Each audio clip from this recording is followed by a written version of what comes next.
مولا مجھے اور کوئی حساب نہیں آتا، مجھے یہ نہیں پتا میرے جرم کتنے ہیں، مجھے ایک حساب آتا ہے کہ تیری رحمتوں سے کم ہے۔ مجھے یہ پتا ہے بہت زیادہ ہے، میں مانتا ہوں بڑی خطائیں ہیں، بڑے جرم ہیں، مگر ایک حساب ضرور آتا ہے مجھے کہ جتنے بھی گناہ ہیں تیری رحمتوں سے کم ہیں۔ میرے جرم اس سے زائد نہ مجھے حساب آئے نہ مجھے شمار آئے۔ مولا اور کوئی کاؤنٹنگ نہیں آتی مجھے، ایک کاؤنٹنگ پتا ہے کہ جتنا تو بڑا رحیم ہے نا، تیری رحمت جتنی بڑی ہے اس کے مقابلے میں میرے گناہ کچھ نہیں۔ اسی کریم سے بھروسہ ہے، اسی رحمان سے بھروسہ ہے۔ بس درود پاک کی کثرت کیجئے، اللہ سے سچی محبت کیجئے، توبہ کیجئے۔ وہ بڑا کریم ہے، وہ رحمان ہے، جو وہ کروڑوں کو بخش رہا ہے تو مجھ جیسے گناہگار کو بخشنا اس کی رحمت کے لیے کیا مشکل ہے۔ اللہ ہم سب کی بخشش فرمائے۔ نیت کر لیں کہ بس انشاءاللہ آج کے بعد درود پاک کی کثرت کریں گے انشاءاللہ۔ آئیے مل کر محبت کے ساتھ باآواز بلند درود پاک پڑھ لیں۔ صلو علی الحبیب صلی اللہ تعالی علی محمد صلی اللہ علیہ وسلم۔ حضرت عمر فاروق رضی اللہ تعالیٰ کے دور مبارک میں ایک نوجوان تھا، بڑا متقی تھا، بڑا پرہیزگار تھا۔ لوگ اس کی نوجوان کی عبادت دیکھ کر حیران ہو جاتے تھے۔ وہ نوجوان جب عشاء پڑھ کے گھر کی طرف جاتا تھا نا تو راستے میں اسے خوبصورت عورت اپنی طرف بلاتی تھی۔ وہ بڑی نیک طبیعت کا مالک تھا، اس کی طرف توجہ نہیں کرتا تھا اور نکل جاتا تھا۔ ایک دن جب وہ گزرا تو عورت نے اس کو پھر بلایا۔ اب انسان تھا، شیطان نے اس پر حملہ کیا، وہ بھی اس کی طرف مائل ہو گیا، مگر جیسی عورت کے قریب ہوا نا تو اسے اللہ کریم کا یہ فرمان یاد آیا، ان الذین اتقوا اذا مسهم طائف من الشیطان تذکروا فاذا هم مبصرون۔ بے شک پرہیزگاروں کو جب شیطان کی طرف سے کوئی خیال آتا ہے تو وہ فوراً حکم خدا یاد کرتے ہیں، پھر اسی وقت ان کی آنکھیں کھل جاتی ہیں۔ اس آیت کریمہ کے یاد آتے ہی اس کے دل پر ایسا اللہ کے خوف کا غلبہ پیدا ہوا کہ خوف الہی سے کانپتے کانپتے وہ بے ہوش ہو گیا۔ جب بڑی دیر ہو گئی گھر نہیں پہنچا تو اس کا بوڑھا باپ ڈھونڈنے نکلا تو دیکھا کہ نوجوان تو راستے میں بے ہوش پڑا ہوا ہے۔ اس کو اٹھایا، اپنے گھر لایا۔ اس کو جب ہوش آیا تو اس نے پھر اپنے والد کو واقعہ سنایا۔ واقعہ سناتے سناتے پھر اسے آیت کریمہ یاد آئی، پھر وہ آیت کریمہ اس نے پڑھی تو اس کی زوردار چیخ نکلی اور اس کا دم ہی نکل گیا۔ حضرت عمر فاروق رضی اللہ تعالیٰ کو اس نوجوان کے بارے میں پتہ چلا کہ ایسا نوجوان اتنا خوف خدا والا، اور اللہ کے خوف سے اس کا انتقال ہو گیا۔ آپ اس کی قبر پر آئے اور یہ آیت کریمہ پڑھی، وَلِمَنْ خَافَ مَقَامَ رَبِّهِ جَنَّتَانِ، جو اپنے رب کے حضور کھڑے ہونے سے ڈرے اس کے لیے 2 جنتیں ہیں۔ حضرت عمر فاروق جب یہ آیت پڑھی نا تو قبر میں سے اس نوجوان نے جواب دیا، اے امیر المومنین، میرے رب نے بے شک مجھے 2 جنتیں عطا فرما دی ہیں۔ ہاں، جب رب بخشنے پہ آتا ہے نا تو کریم ہی جو ٹھہرا تو کرم کے کیا ٹھکانے، تو نوازنے پہ آئے تو نواز دے زمانے۔ بات یہ ہے کہ اللہ سے دوستی بندہ کر لے، اللہ کا خوف تو دل میں رکھے نا۔ چھپ چھپ کر گناہ ہو رہے ہیں، اللہ کو ناراض کیا جا رہا ہے، موج مستی ہو رہی ہے، اللہ کی بارگاہ میں پیش ہونے کی فکر ہی نہیں ہے، یہ نہ کرو۔ تو اب سچی توبہ کر لیجئے، اپنے گناہوں سے معافی مانگ لیجئے، اللہ کے قریب ہو جائیے، اور یقین کریں اللہ معافی مانگنے والوں کو بڑا پسند فرماتا ہے۔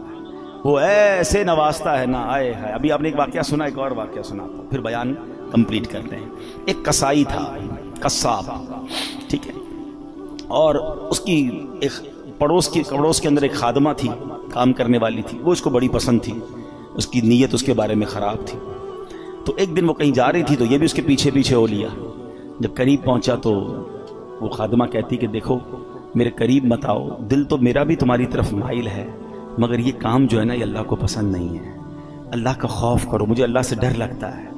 اس نے سوچا کہ جب تم خادمہ ہو کر، ایک غریب عورت ہو کر اللہ سے ڈر رہی ہو، مجھے زیادہ ڈرنا چاہیے۔ اس نے اس عورت کو چھوڑ دیا اللہ کے ڈر سے، کوئی دیکھنے والا نہیں تھا، they were both alone there، مگر اللہ کے خوف سے چھوڑ دیا۔ لیکن اب جب واپس آنے لگا نا تو راستے میں بڑی گرمی تھی، پانی دور دور تک نہیں تھا، پیاس سے نڈھال ہو گیا، اس سے مرنے کے قریب ہو گیا۔ تو ایک اور شخصیت وہاں سے گزرے، کہا آپ کون ہیں؟ کہ میں فلاں نبی کا قاصد ہوں۔ ایک نبی علیہ السلام کے ساتھ رہتے تھے اور ان کے قاصد تھے، پیغام پہنچاتے تھے، وہ بھی پیاسے تھے۔ کہا آپ کا حال کیا؟ کہ میں بھی بالکل پیاسا ہوں۔ کہا چلیں حضور دونوں مل کے دعا کرتے ہیں۔ تو وہ جو نبی علیہ السلام کا قاصد تھا کہ تم بھی دعا کرو، میں بھی دعا کرتا ہوں۔ کہا میں تو گناہ گار آدمی کسائی ہوں، آپ اللہ کے نبی کے ساتھ رہتے ہیں، آپ دعا کریں۔ انہوں نے دعا کی، انہوں نے آمین کہنا شروع کی، تھوڑی دیر ہوئی تو ایک بادل آیا، بڑا کالا سا، بڑا ٹھنڈی ہواؤں والا. ان دونوں کو سکون ہو گیا، کہا چلو چلتے ہیں، اب پانی تلاش کرتے ہیں. ریلیکسیشن تو ہو گئی. تھوڑا آگے گئے تو اب راستہ دونوں کا ٹرن ہونے لگا. تو جو اللہ کے نبی کے قاصد تھے وہ مثال کے طور پر رائٹ ٹرن ہوئے، یہ کسائی کو لیفٹ ٹرن ہونا تھا، یہ قصاب لیفٹ ٹرن ہوا، بادل اس کے ساتھ جانے لگ گیا. اللہ کے نبی کے قاصد نے کہا تم تو کہتے تھے عام سا آدمی ہوں، کوئی نیک عمل نہیں، تمہارے ساتھ تو بادل جا رہا ہے. کہا واقعی کوئی نیک عمل نہیں ہے، بس آج ایک واقعہ ہوا، گناہ کرنے جا رہا تھا، میں تو غلط آدمی ہوں، برا کام کرنے گیا تھا. ہاں یہ بات ضرور ہے کہ موقع ملا تو اللہ کا خوف آ گیا، میں اس لیے پیچھے آ گیا.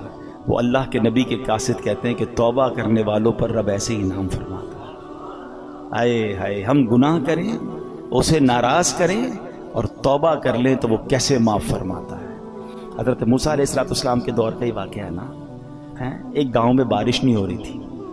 گاؤں والوں نے کہا کہ چلو مل کے دعا کرتے ہیں. حضرت موسیٰ بھی ہیں، کلیم اللہ بھی ساتھ ہے، 70,000 لوگ جمع ہو گئے. دعا شروع ہوئی، حضرت موسیٰ دعا کرا رہے ہیں.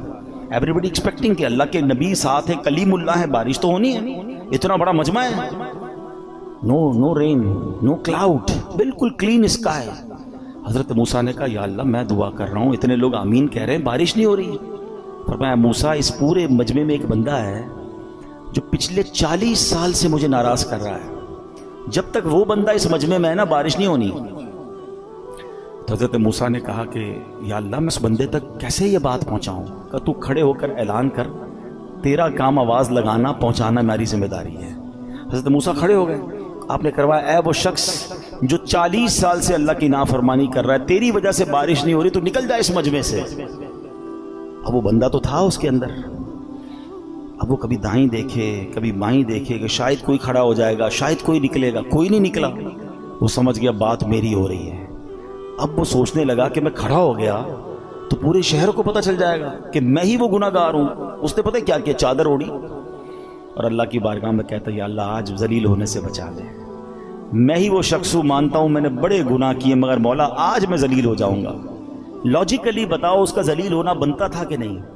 کہ جس بندے کی گناہ کی وجہ سے بارش نہیں ہو رہی اس کو تو کھڑا کر کے سب کو بتانا بنتا تھا نا. ہمارے ساتھ کوئی غلط کرے ہم کہتے ہیں یہ وہ آدمی ہے، اس نے میرے ساتھ کیا. اچھا تھوڑا سا مسئلہ کرے اب زیادہ اس کو ذلیل کرتے ہیں، مگر میرے کریم کے کرم نوازی دیکھو وہ عیب چھپاتا کیسے ہے. وہ بندہ کہتا ہے مولا آج بچا لے. تھوڑی دیر ہوئی تو بادل آئے اور بارش برسنا شروع ہو گئی. حضرت موسیٰ کہتے ہیں یا اللہ بندہ تو کوئی نہیں نکلا، بارش کیسے ہو گئی؟ اللہ فرماتا ہے اے موسیٰ اس بندے نے مجھ سے دوستی کر لی. حضرت موسیٰ کہتے ہیں یا اللہ بندہ تو دکھا دے، اب تو ملا دے تیرا دوست کون ہے. آئے ہائے، پتہ کیا فرمایا رب نے؟ فرمایا موسیٰ جب وہ میرا نافرمان تھا تب میں نے اسے ظاہر نہیں کیا، اب تو میرا دوست بن گیا، میں تجھے کیسے ظاہر کر دوں. یہ ہے میرا رب. کاش مجھے اور آپ کو سمجھ آ جائے. دنیا والوں کو میرا ایک ایپ پتہ چل جائے تو واٹس ایپ گروپ میں چلتے ہیں وہ میسج، سوشل میڈیا پہ چلتے ہیں، ویب سائٹوں پر اور اخباروں میں چلتے ہیں، مزے لیتے ہیں لوگ ہمارے ایپ کے. ارے دنیا کو تو پتہ ہی کچھ نہیں ہے جو میرے رب کو پتہ ہے. بچپن سے نافرمانیاں کر رہا ہوں، بچپن سے اسے ناراض کر رہا ہوں، چھپ چھپ کے گناہ کر رہا ہوں، وہ سب جانتا ہے. مگر کیسا کریم ہے، صرف چھپا نہیں رہا. وہ صرف چھپاتا تھا وہ بھی بڑی مہربانی تھی، وہ عزتیں بھی دے رہا ہے، وہ نعمتیں بھی دے رہا ہے، وہ مجھے کھلا بھی رہا ہے، وہ مجھے بڑا بھی کر رہا ہے، مجھے رزق بھی دے رہا ہے، مجھے میری فیملی کا سکھ بھی دے رہا ہے، مجھے دولت بھی دے رہا ہے، کیونکہ دے تو وہی رہا ہے نا. اس کو سب پتا ہے، وہ پھر بھی دے رہا ہے. اس کو سب پتا ہے، پھر بھی ہم اس سے دوستی نہیں کرتے، پھر بھی ہم اس کو راضی نہیں کرتے. کب تک اسے ناراض کرو گے بھائی؟ آج کر لو توبہ، آج کر لو اس سے دوستی. وہ شاعر کہتے ہیں نا تجھے تو خبر ہے میں کتنا برا ہوں، تجھے تو خبر ہے میں کتنا برا ہوں، تو عیبوں کو میرے چھپایا الہی، تو عیبوں کو میرے چھپایا الہی. تو آج سچی توبہ کر لے، چھوڑ دے گناہ. اگر نماز قضا ہو رہی ہے اب نماز قضا نہ کریں. شب برات کروڑوں بخشے جائیں گے مگر حدیث میں 6 قسم کے گناہ گار بتائے گئے جو نہیں بخشے جائیں گے. ہاں، شراب کا عادی نہیں بخشا جائے گا، ماں باپ کا نافرمان نہیں بخشا جائے گا، زنا کرنے والا بدکاری کا عادی نہیں بخشا جائے گا، رشتہ داریاں کاٹنے والا نہیں بخشا جائے گا، چغل خور نہیں بخشا جائے گا، ایک روایت کے مطابق تکبر والا لباس پہننے والا نہیں بخشا جائے گا، تصویریں بنانے والے مجسمے بنانے والے نہیں بخشے جائیں گے. خدا را آج توبہ کر لیجئے، راضی کر لیجئے اللہ کو. اگر یہ گناہ ہو بھی گئے نا، وہ بڑا کریم ہے.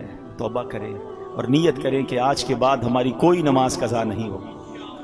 آج کے بعد انشاءاللہ نہ شراب کے پیئیں گے، نہ شرابیوں کے قریب جائیں گے انشاءاللہ. ایسی محفلوں میں بھی نہ جائیں کہ جو ہمیں ان گناہ گاروں کے ساتھ بیٹھ کر آپ کیسے امید رکھتے ہیں کہ میں شرابیوں، جواریوں، بدکاروں کے ساتھ بیٹھ کر اللہ کا نیک بندہ ہو جاؤں گا اور اللہ مجھ سے راضی ہو جائے گا.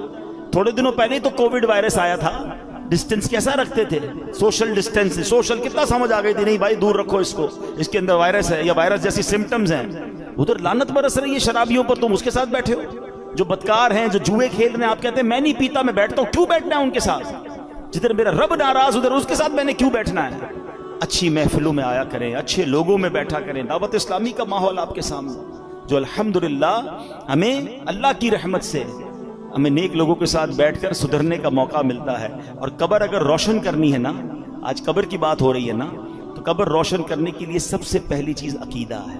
اللہ پاک سے متعلق، رسولوں، صحابہ، اہل بیت سے متعلق، اولیاء کرام کے بارے میں سب عقیدہ بالکل ہمارا قرآن و سنت کے مطابق ہونا چاہیے. ہم نیک کام کرتے رہیں، 5 وقت پابندی سے نماز پڑھیں، مسجد میں با جماعت نماز ادا کریں، جتنے فرائض و واجبات ہیں ان پر عمل کریں، زکوٰۃ ہم پر فرض ہے تو زکوٰۃ پوری ادا کریں، روزے رکھیں، لوگوں کے ساتھ حسن سلوک سے پیش آئیں، قرآن کریم کی تلاوت کریں، درود پاک کی کثرت کریں، ذکر اللہ کی کثرت کریں.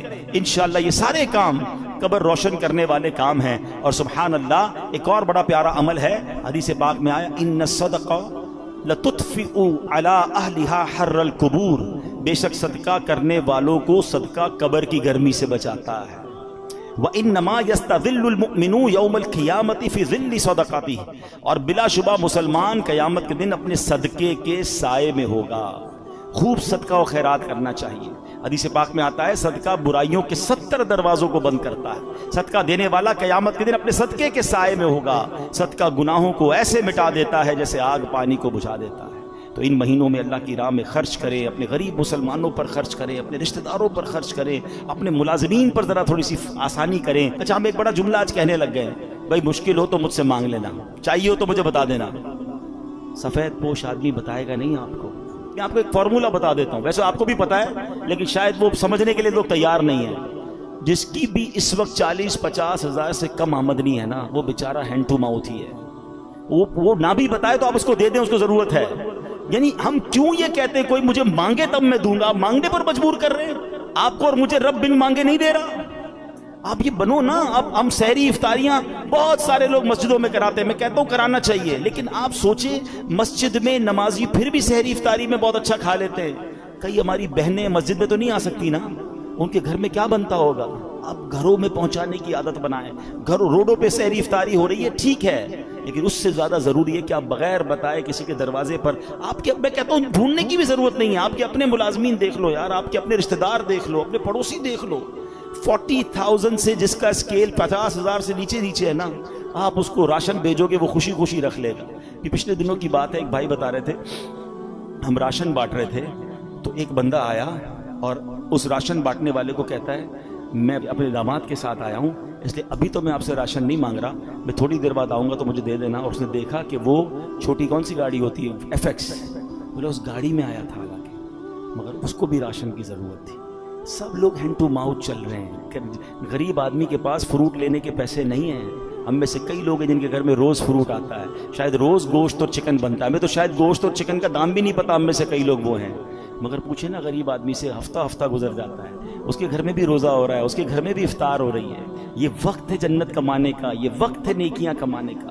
آپ ایسے گھروں میں آپ لفافہ بنا کے پیسے بھجوا دیں، کوئی مسئلہ نہیں. 15-20 ہزار روپے بھجوائیں گے وہ، آپ زکوٰۃ نہیں تحفہ کہہ کے بھیج دیں، لیکن انشاءاللہ آپ دیکھیں گے چہروں پہ مسکراہٹیں آئیں گی, لوگوں کی عید اچھی ہوگی, لوگوں کی رمضان اچھی ہوگی. یہ وقت ہے اور یہ صدقہ ہماری قبر کو روشن کرے گا. ہمیں انشاءاللہ ان دکھیارے مسلمانوں کی مدد کریں گے, نہ جانے ہمارے کتنے غم دور ہو جائیں گے. اور پھر ایک اور پرابلم, ہم جو بچ جاتا ہے وہ کیوں بانٹتے ہیں؟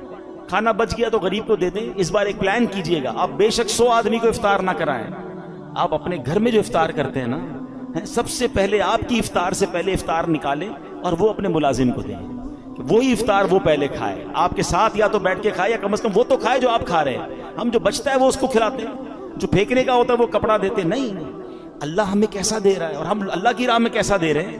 4 پارے کی پہلی آیت ہے, لن تنالوا البر حتى تنفقوا مما تحبون. تم اس وقت تک بھلائی کو نہیں پہنچ سکتے جب تک اپنی پیاری چیز اللہ کی راہ میں خرچ نہ کرو. بیسٹ دو, بہترین دو.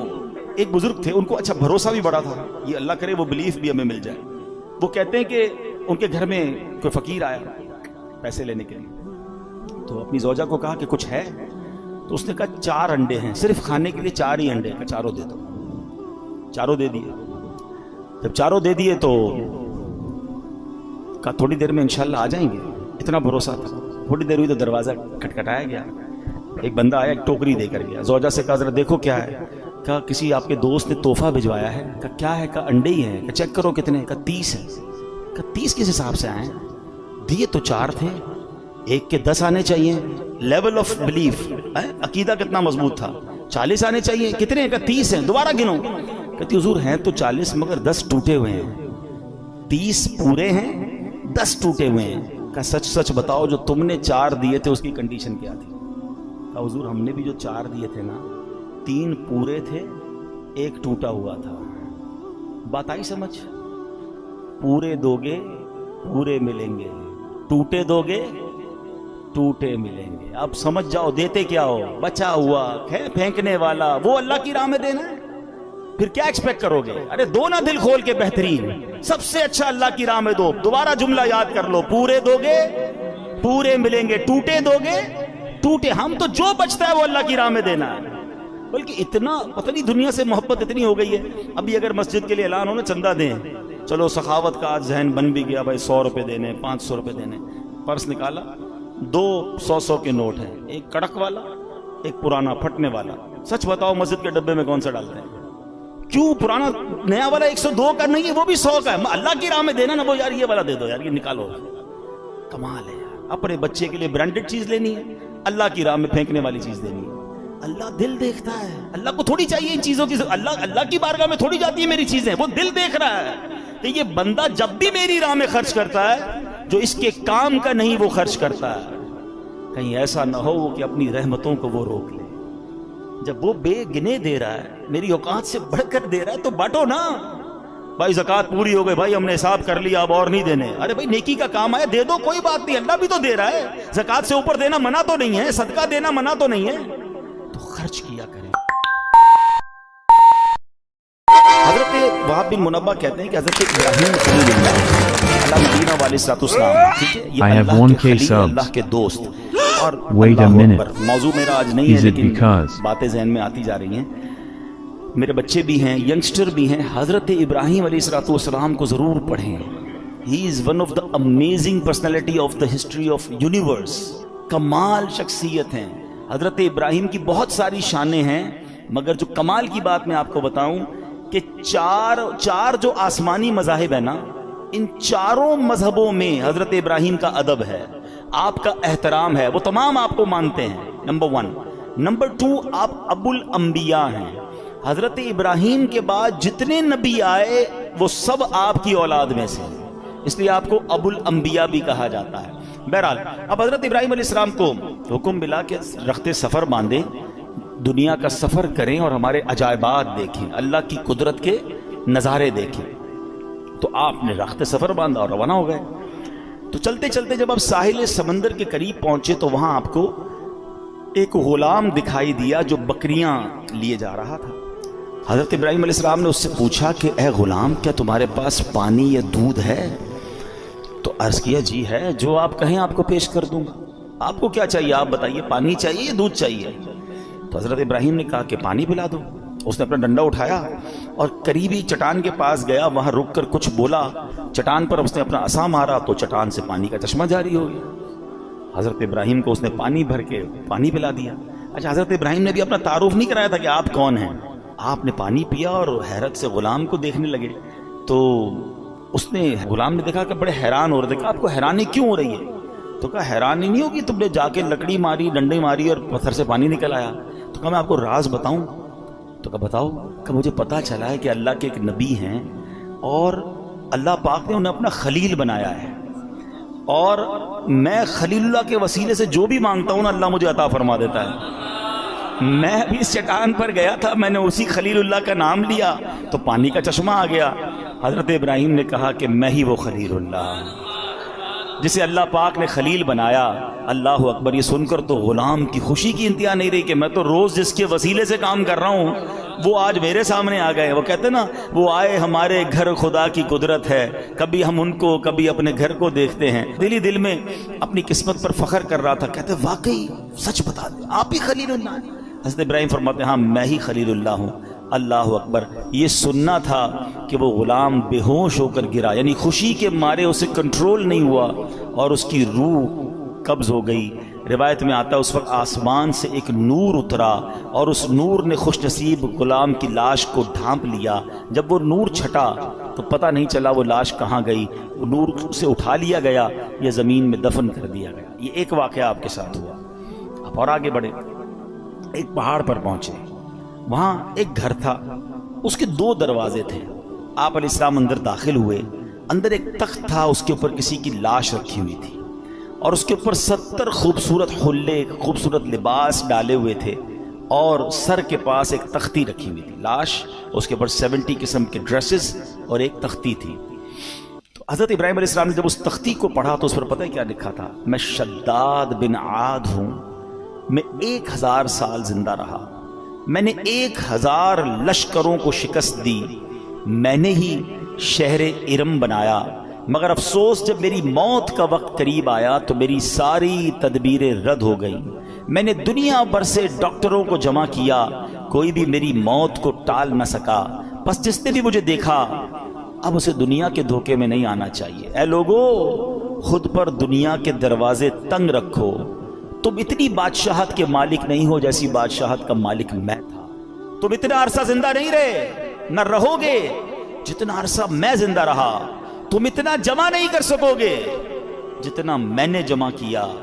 ہاں ہاں سن لو, دنیا دھوکے باز ہے, قاتل ہے, اپنے طلبگار کے ساتھ کھیل کھیلتی رہتی ہے. یہ عجوبہ دیکھ کر حضرت ابراہیم علیہ السلام واپس تشریف لے آئے. شاعر کہتے ہیں نا, بے وفا دنیا پہ مت کر اعتبار, تو اچانک موت کا ہوگا شکار. موت آ کر ہی رہے گی یاد رکھ, جان جا کر ہی رہے گی یاد رکھ. گر جہاں میں 100 برس تو جی بھی لے, قبر میں تنہا قیامت تک رہے.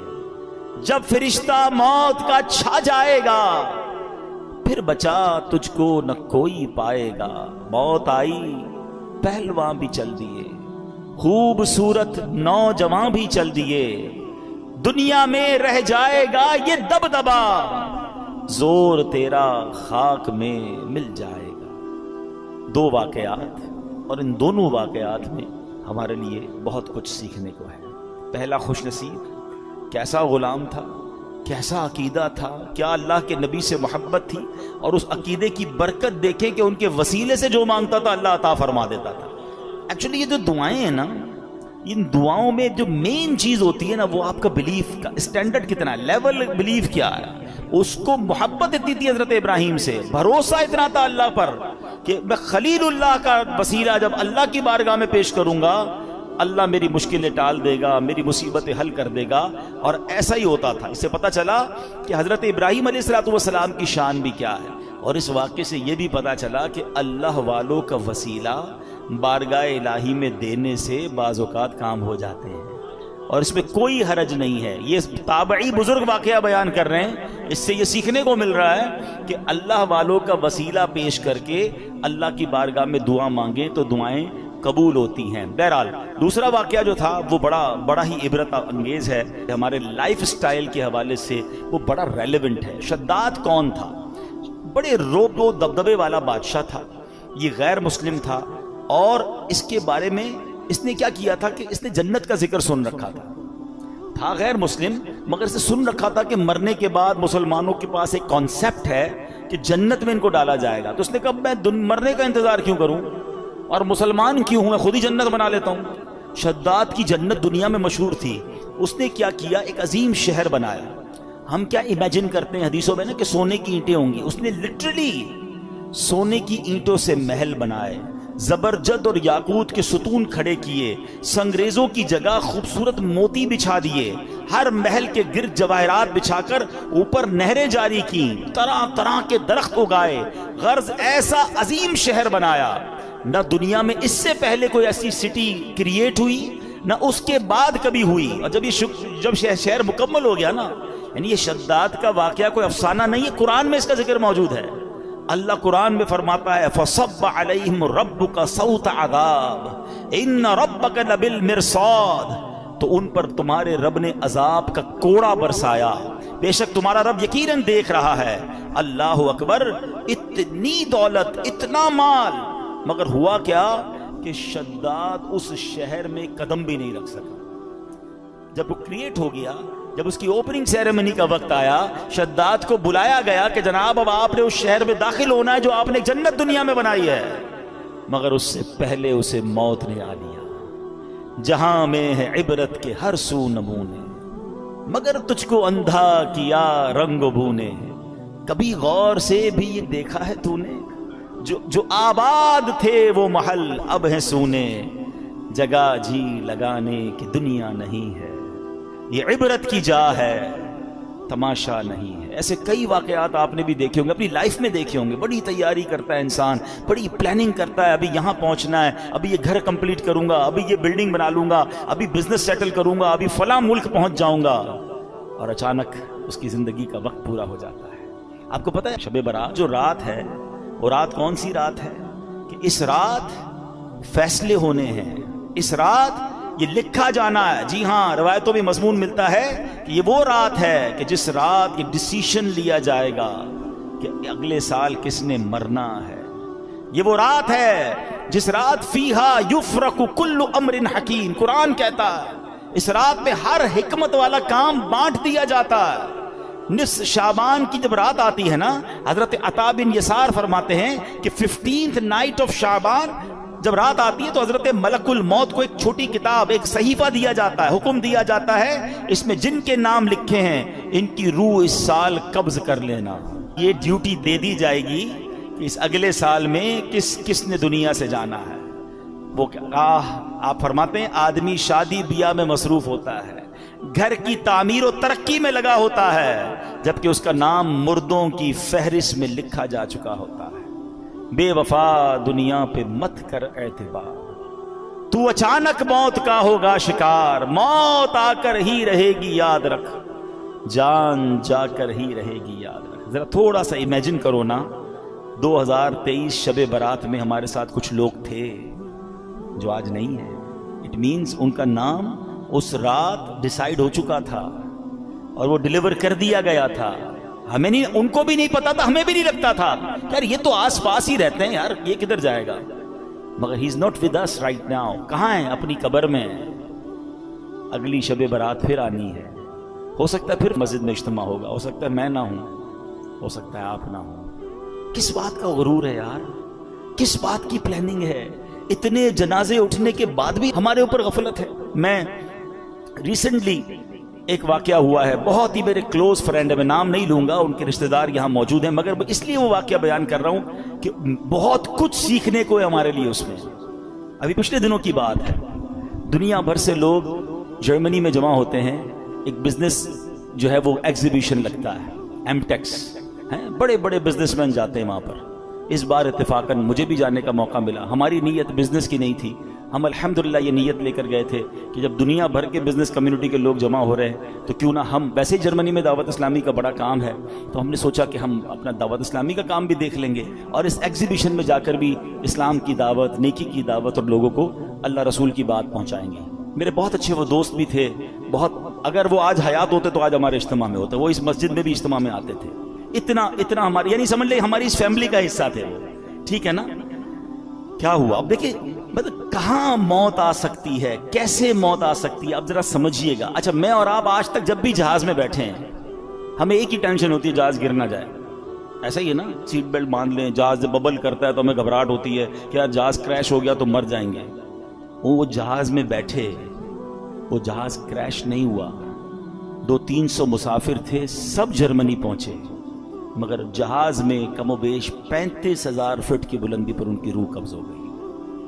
وہ جہاز میں تھے، میں جرمنی ایئرپورٹ پہ لینڈ ہوا، مجھے میسج آیا، مجھے یقین نہیں آیا، میں نے کہا اچھا، میسج بھی بڑا عجیب تھا کہ فلاں بھائی کا جہاز میں انتقال ہو گیا اور ابھی کچھ گھنٹوں بعد جرمنی فلائٹ اترے گی۔ میں نے کہا یار جہاز میں انتقال ہوا ہے تو خبر کیسے باہر آ گئی؟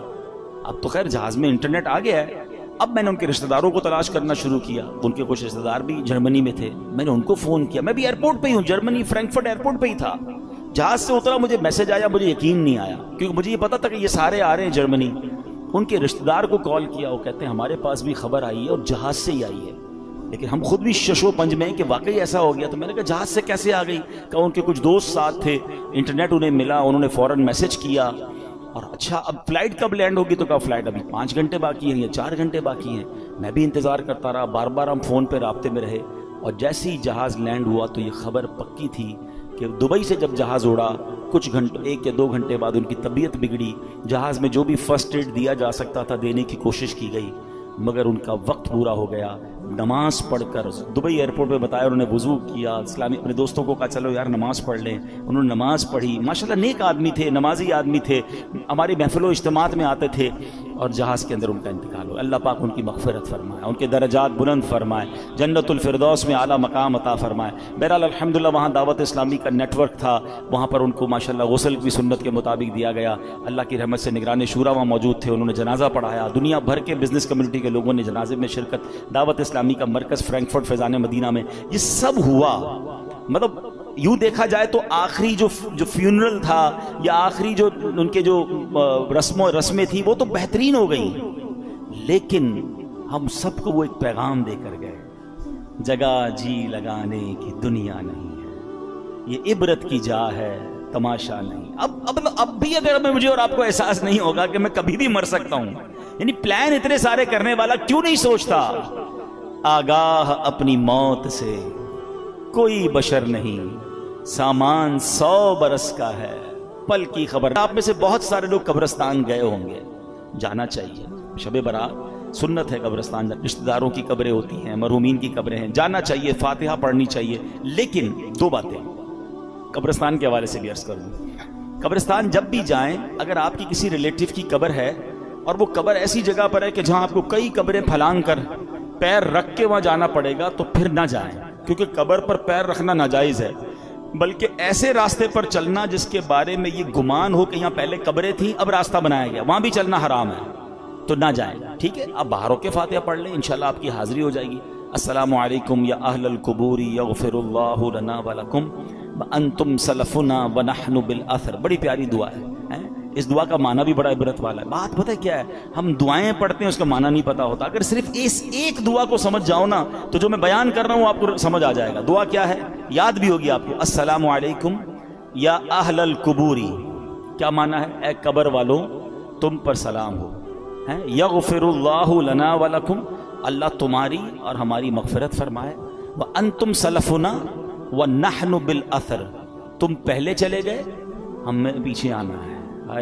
یہ پیغام ہے اس دعا میں کہ قبریں دیکھ کر یاد کرو کہ یہ چلے گئے اب تم نے جانا ہے۔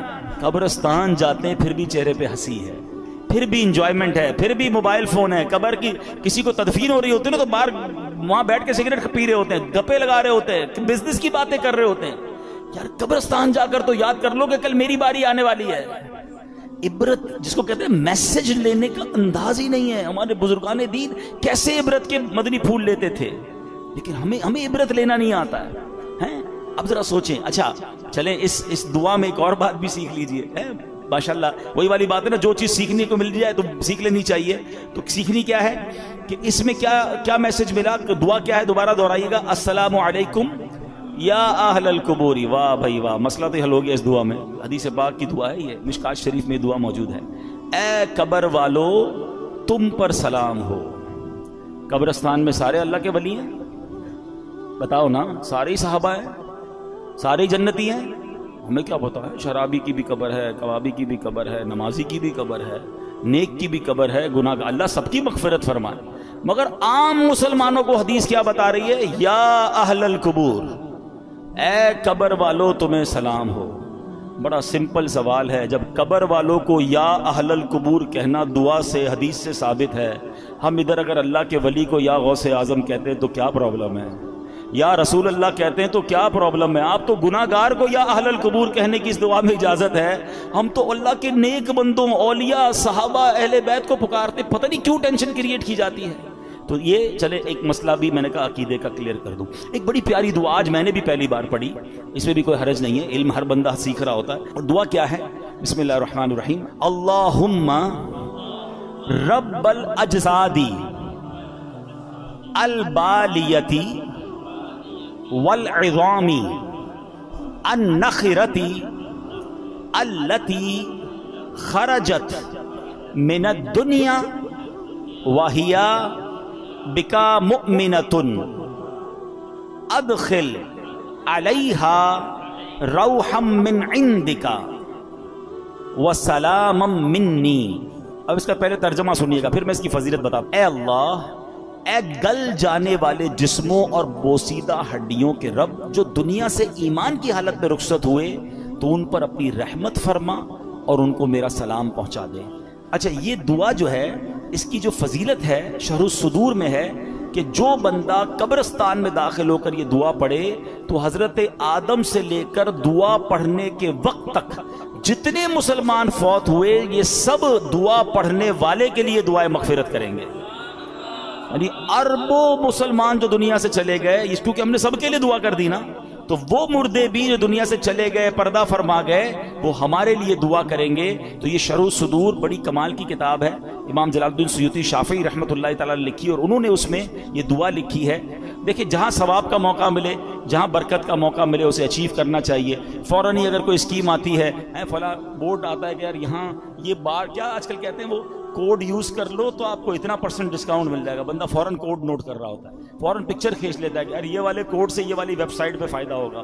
میں بھی چھوٹا سا کوڈ ہی بتا رہا ہوں بھائی, اور علماء کرام اور بزرگان دین کی اس کتابوں سے بتا رہا ہوں کہ اس کو پڑھ لو قبرستان میں جا کر. اور دعا ہی ہے نا, اس پہ حرج تو کوئی نہیں ہے, تو سب جانے والوں کے لیے دعا ہے. تو بہرحال اللہ کرے کہ ہم اس طرح نیکیاں کمانے کا بھی ہمارے اندر شوق پیدا ہو جاتا. تو بہرحال آج ہماری جو گفتگو چل رہی تھی کہ ہمیں اپنی قبر کی تیاری کرنی ہے, اپنی موت کی تیاری کرنی ہے. شب برات جو ہے نا وہ ہمیں بہت کچھ درس دیتی ہے, اور پھر سب سے زیادہ ہمیں اس بات پر غور کرنا ہے کہ ہمیں اللہ کے خوف کو دل میں پیدا کرنا ہے. حضرت ابو بکر صدیق رضی اللہ, میں آپ کو ان کا واقعہ سناتا ہوں. آپ سے بڑا کون سا صحابی ہے, آپ سے بڑھ کر کس کے جنتی ہونے میں شک آپ کر سکتے ہیں؟ یعنی آپ تو قطعی جنتی بھی کیسے ہیں کہ نبی پاک کی زبان سے جنت کی بشارت سنی, بلکہ کتنی بار بشارت سنی. پیارے آقا علیہ الصلوۃ والسلام نے ایک بار پتہ کیا فرمایا, دیکھیں کیسا پیار ہے. ایک بار نبی پاک تشریف لائے صحابہ کرام میں, سیدھے ہاتھ میں صدیق اکبر رضی اللہ تعالیٰ کا ہاتھ ہے, بائیں ہاتھ میں حضرت عمر فاروق کا ہاتھ ہے, اور تشریف لائے اور آ کر فرماتے ہیں آج دیکھ لو جیسے آج آئے ہیں, محشر کے دن بھی ایسے ہی آئیں گے. کیا ساتھ ہے. اچھا پھر ایک اور ایمان افروز بات بتاؤں, چلے یہ بھی بہت سیکھنے کو ملے گا. ہم انسان کی قبرستان جاتے ہو نا, ایک جملہ سنا ہوگا آپ نے, پہنچی وہیں پہ خاک جہاں کا خمیر تھا. یہ محاورہ سنا ہے نا, یہ صحیح محاورہ ہے. بندہ دفن وہیں ہوتا ہے جہاں کی اس کی مٹی ہوتی ہے. روایتوں میں آتا ہے کہ ہمیں جب بنایا گیا نا, ہم مٹی سے بنے نا, انسان کو اسی مٹی سے بنایا جاتا ہے جس مٹی میں اس کی تدفین ہونی ہے.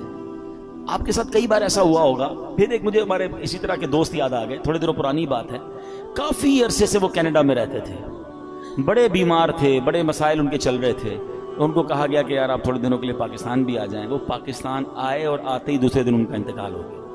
تو سب کہتے تھے یار ان کی مٹی یہاں کی لکھی ہوئی تھی. ایسا ہی نا, ایسا آپ کے ساتھ سنا ہوگا, بندہ کہیں جاتا ہے اس کا انتقال ہو جاتا ہے. اب یہ بات تو طے ہو گئی. اب ذرا ایمان افروز بات سنیں. صدیق اکبر اور حضرت عمر فاروق کی قسمت پر ہماری جان قربان. کہاں پر روزہ ہے ان کا؟ کس کے ساتھ ہے؟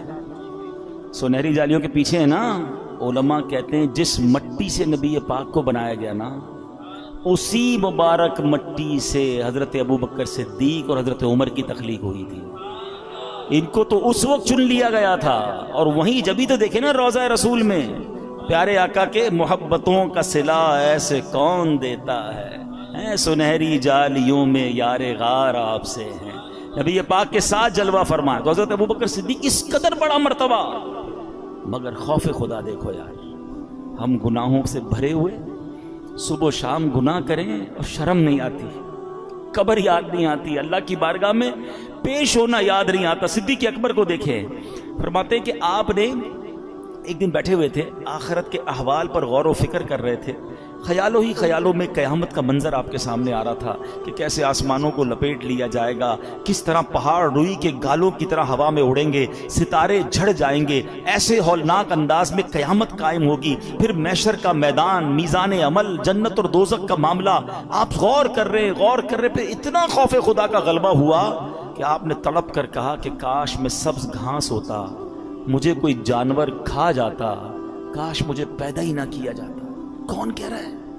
قطعی جنتی, جنتی جن کی صدقے جنت میں جائیں گے, حضرت صدیق اکبر. لیکن اتنا خوف ہوا نا, تو پھر کیا ہوا؟ آیت کریمہ نازل ہوئی. سورہ رحمان میں اور آپ یہ آیت پڑھتے ہیں, مگر اس آیت کے شان نزول میں ایک واقعہ یہ لکھا ہے کہ this is the reason why this آیت reveal, یہ آیت نازل ہوئی. وَلِمَنْ خَافَ مَقَامَ رَبِّهِ جَنَّتَانِ, جو اپنے رب کے حضور کھڑے ہونے سے ڈرے اس کے لیے 2 جنتیں ہیں. یہ جو خوف ہے نا, یہ جو فیئر ہے, یہ جو ڈر ہے, یہ بڑے کام کروا دیتا ہے. سچی توبہ کدھر پہنچا دیتی ہے. کتنا بڑا انعام دیا کہ صدیق اکبر رضی اللہ عنہ کا جو یہ خوف تھا جس کی وجہ سے یہ آیت نازل ہوئی, فرمایا آپ کا مقام یہ ہے کہ آپ کے لیے 2 جنتیں ہیں. رب نے گویا یہ قرآن میں پیغام دے دیا کہ جو اللہ کی بارگاہ پہ کھڑے ہونے سے ڈرے اس کے لیے 2 جنتیں ہیں. اللہ پاک ہمیں عمل کرنے کی توفیق عطا فرمائے. رب کریم ہم سب کی مغفرت فرمائے, ہمارے گناہوں کو معاف فرمائے, ہمارے ماں باپ کو بخش دے.